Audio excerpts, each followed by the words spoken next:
महत्त्वाची बातमी, आमदार नारायण कुचेंकडून बँक मॅनेजरला शिवीगाळ करण्यात आली आहे आणि त्यांची ही ऑडिओ क्लिप सुद्धा व्हायरल होतीये। युनियन बँकेचे मॅनेजर ललित शिर्लेकरांना फोनवरून त्यांनी शिवीगाळ केल्याचं समोर येत आहे। कुचेंकडून शेतकऱ्याच्या कर्ज प्रकरणावरून मॅनेजरला शिवीगाळ करण्यात आली आहे। नारायण कुचे हे जालन्यातल्या बदनापूर विधानसभा मतदारसंघाचे भाजपचे आमदार आहेत।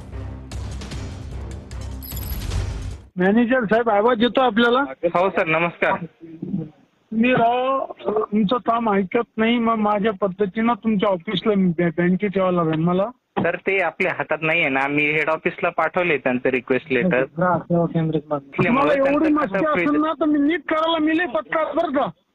जस का तुमच्या बापाचं झालं, तुम्ही सरकारचे जीवावर जिंकू राहिले, आम्ही सरकारचे प्रतिनिधी, एवढा मात चालतो तुम्हाला तीनदा समजून सांगितलं मी नीट म्हणून सनी तिसरा फोन येऊ। सर मी पाठवले त्यांचं लेटर वरती।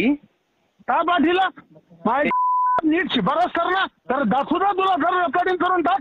सर ते तुमच्यामुळे शेतकरी आत्महत्या करायची वेळ आली।